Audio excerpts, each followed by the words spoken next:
जय श्री कृष्णा। राधे राधे।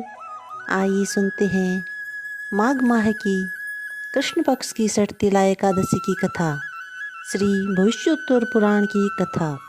एक बार पुलस्त्य ऋषि से दालभ्य ऋषि ने पूछा कि हे ब्राह्मण, मृत्युलोक में मनुष्य दूसरों का धन चोरी करते हैं, दूसरे लोगों से ईर्ष्या करते हैं तथा ब्रह्म हत्या आदि महान पाप करने पर भी नरक को प्राप्त नहीं होते हैं। इसका क्या कारण है? सो आप कृपा करके सुनाइए, आपकी बड़ी कृपा होगी। पुलस्त्य ऋषि ने कहा, हे महाभाग, आपने बड़ा ही गंभीर प्रश्न पूछा है। जिस गुढ़ तत्व को ब्रह्मा, विष्णु और इंद्रादिक भी नहीं जानते। सुनो, माघ माह के प्रारंभ से ही मनुष्य को स्नान आदि से सर्वदा शुद्ध रहना चाहिए। काम, क्रोध, मोह, लोभ, ईर्ष्या आदि को त्याग कर, इंद्रियों को वश में करके, अभिमान को छोड़कर भगवान का स्मरण करते रहना चाहिए और मूल नक्षत्र में स्नान आदि से शुद्ध होकर ऐसा गोबर ले जो जमीन पर ना गिरे, उसमें तिल और कपास मिलाकर कंडे उपले बनाना चाहिए। तब उन कंडों से 108 बार हवन आदि करे। यदि उस दिन द्वादशी और मूल नक्षत्र हो तो स्वयं के साथ रहना चाहिए। फिर एकादशी जो कृष्ण पक्ष की हो उस दिन व्रत करे और रात्रि को जागरण करे, उन कंडों पर हवन करे। इस एकादशी को षटतिला एकादशी कहते हैं। दूसरे दिन धूप दीप नैवेद्य से भगवान का पूजन करना चाहिए और खिचड़ी का भोग लगाकर उसी दिन भगवान कृष्ण का पूजन विधि विधान से करना चाहिए तथा पेठा, नारियल, सुपारी सहित अर्घ्य देकर स्तुति करनी चाहिए। उपरोक्त चीज़ों का अभाव होने पर केवल सुपारी से भी अर्घ्य दे सकते हैं। हे भगवान, आप अशरण शरण हो, संसार में डूबते हुए का उद्धार कीजिए। हे कमल नेत्रधारी, हे विश्वम्भर भगवान, हे पुंडरीकाक्ष, हे जगत गुरु, मेरे इस तुच्छ अर्घ्य को आप लक्ष्मी जी सहित स्वीकार कीजिए। तत्पश्चात विप्र को जल भरा कुंभ प्रदान करना चाहिए तथा श्यामा गाय और तिल पात्र दान करना चाहिए। तिल दान और भोजन दोनों ही श्रेष्ठ कहे जाते हैं। इस प्रकार जो मनुष्य जितने तिल का दान करता है वह उतने सहस्त्र वर्ष तक स्वर्ग में निवास करता है। 1 तिल स्नान, 2 तिल का हवन, 3 तिल का भोजन, 4 तिलोदक और 5 तिल का उपटन, 6 तिल का दान। ये षटतिला कहती है। इससे अनेक प्रकार के पाप नष्ट हो जाते हैं। देवर्षि नारद जी ने कहा, हे भगवान, आपको नमस्कार है। देव, इस षटतिला एकादशी के व्रत के करने से क्या पुण्य होता है, सो कहिए।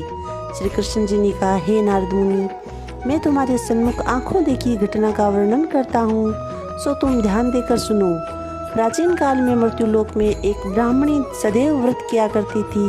वह ब्राह्मणी अत्यंत बुद्धिमान थी।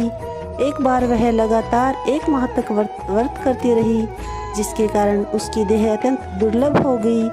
इतना करने पर भी उस ब्राह्मणी ने कभी किसी देवता तथा ब्राह्मण को अन्न का दान नहीं किया तथा धन दान नहीं किया था। तब मैंने विचार किया कि इस ब्राह्मणी को शरीर आदि शुद्ध कर लेने के कारण विष्णु लोक तो प्राप्त हो जाएगा, किंतु इसने कभी अन्न का दान नहीं किया है, जिसके कारण इसकी तृप्ति नहीं हो सकेगी। यह विचार करके उस ब्राह्मणी के यहाँ अन्न लेने के लिए मैं स्वयं गया। तब उस ब्राह्मणी ने मेरे आने का कारण मुझसे पूछा। मैंने निसंकोच उत्तर देते हुए कहा, मुझे अन्न की भिक्षा चाहिए। मेरे इस प्रकार कहने पर उस ब्राह्मणी ने क्रोधित होकर माटी का ढेला उठाकर मुझे दे दिया। तब मैं उस माटी के ढेले को लेकर स्वर्ग वापस चला आया। कुछ काल के उपरांत उस ब्राह्मणी ने भी अपना शरीर छोड़ दिया, शरीर त्याग कर स्वर्ग लोक में निवास करने को आई। हे नारद, तब उस ब्राह्मणी को माटी का ढेला देने के कारण एक सुंदर ग्रह मिला। उस ब्राह्मणी ने जब अपने उस घर को अन्य वस्तुओं से शून्य देखा तो वह दौड़कर मेरे पास आई और बोली कि हे भगवान, मैंने अनेक व्रत आदि करके आपकी अत्यंत पूजा की है, फिर भी मेरा घर सभी वस्तुओं से शून्य है, सो इसका क्या कारण है? तब मैंने उस ब्राह्मणी से कहा, पहले तुम अपने घर को जाओ और द्वार तब खोलना जब वहाँ देव स्त्रियाँ आए, उनसे तुम षटतिला एकादशी के व्रत की कथा सुन लेना। भगवान के वचन मानकर वह ब्राह्मणी अपने घर को चली आई। जब देव स्त्रियाँ वहाँ पर आकर द्वार खुलवाने को आई तो उस ब्राह्मणी ने कहा, यदि आप द्वार खुलवाने को आई है तो पहले आप मुझे सटतिला एकादशी का व्रत महात्म्य सुनाइए। तब देव ऋषियों ने देव स्त्रियों में से एक ने उसे सटतिला एकादशी का महात्म्य सुनाया। तब उस ब्राह्मणी ने अपने घर का द्वार खोला।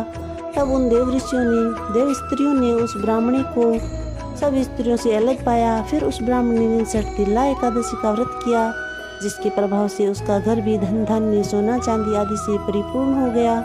अतः मनुष्य को चाहिए कि मूर्खता को त्याग कर सटतिला एकादशी का व्रत शास्त्रोक्त विधि के अनुसार करना चाहिए। तो सटतिला एकादशी का व्रत जरूर करें।